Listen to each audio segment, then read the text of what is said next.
بێگومان ئەوەی کە ئێستا لە فەڵەستین دەگوزەرێ بەڵێ بە پلەی یەکەم ڕووی لە خەڵکی فەڵەستینە و ئەوان باجەکە دەدەن، بەڵام بێگومان ڕووی لە هەموو ئومەتی ئیسلامە و ئەمە هەموو لایەک بەرپرسیارین و هەر کەسە بە ئەندازەی ئیمانی، بە ئەندازەی جوامێری، بە ئەندازەی ئەخلاقی ئیمانی و ئیسلامی خۆی پێویستە هەست بە بەرپرسیارێت بکە و ئومێدمان وایە کە ئەوەی کە ئێستا لە فەڵەستین دەگوزەرێت سەرنجامەکەی خێر بێ بۆ خەڵکی مەزڵومی فەڵەستین، ئەو خەڵکەی کە خاکەکەیان داگیر کراوە و قەوارەیەکی ناشەرعی لەسەر بنیات نراوە لەلایەن جوولەکە سەهیۆنیستەکانەوە. ئێمە هەمیشە دەبێت جیاوازی بکەین لە نێوان گەلی جوولەکە کە وەکو هەموو گەلانی دنیا حەقی خۆیانە ئەوانیش ژیانێکی ئازادانە و سەربەستانە بژین، وەز زایۆنیستەکان کە لە ڕاستیدا زایۆنیستەکانن کە ئەوەی ئێستا ئەنجام دەدرێ لە پشتیەوەن.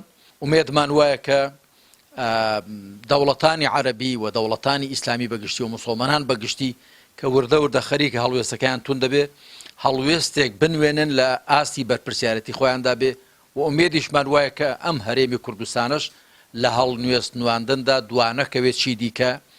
ئێمەش وەکو میلەتی کورد میلەتێکی موسڵمانین و دەزانین مەزڵومیەت چۆنە و زۆرمان بە ئاگری مەزڵومیەت و زۆر سوتاوین، دەبێت لەگەڵ هەموو مەزڵومان دابین.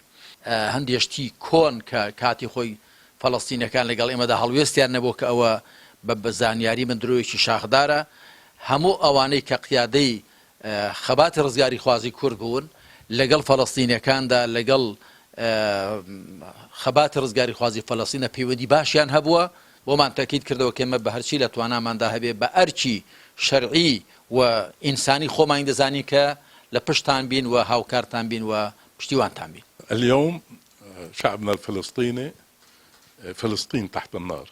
ئەمڕۆ فەڵەستین و گەلی فەڵەستین لە ژێر ئاگردان. ئەم تاوانکاریە لە مانگی پیرۆزی ڕەمەزانەوە دەستی پێکردووە و با درێژایی شەوانی قەدری پیرۆزیش بەردەوام بوو. لە چوارچەوەی شاڵاوەکاندا جگە لەوەی شار و ئاوەدانیە فەڵەستینیەکان کەوتونەتە بەر بۆردومان و دەزرێژی، گروپ و تاقمەتۆنراوەکانی جوولەکەش بە پشگیریە زامنیەکانی قەوارەی ئیسرائیل لە هەوڵی هەڵکوتانە سەر مزگەوت یەخسای پیرۆز و پیسکردنی خاکەکەیدان. ئەم پیلانە بە ئامانجی برەودان بە سیاسەتی بە جوولەکەکردنی شاری قودس بەڕێوە دەبرێت. بناغی هەموو ئەم ڕەفتارانەش سیاسەتەکانی دۆناڵد ترەمپ سەرۆکی پێشووی ویلایەتە یەکگرتووەکانی ئەمریکایە کە شاری قودسی وەک پایتەختی قەوارەی ئیسرائیل ناسان.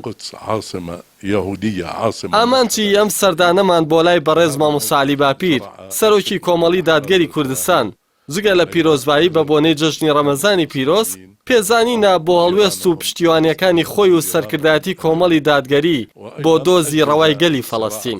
هەر لەم دیدارەدا پرسوڕامان بە جەنابیان کرد لەسەر ئایندەی ململانەکان لەسەر زەویەکانی فەڵەستین بۆ پێی ڕای بەڕێزیان بۆ ئێمە جێی بایەخە.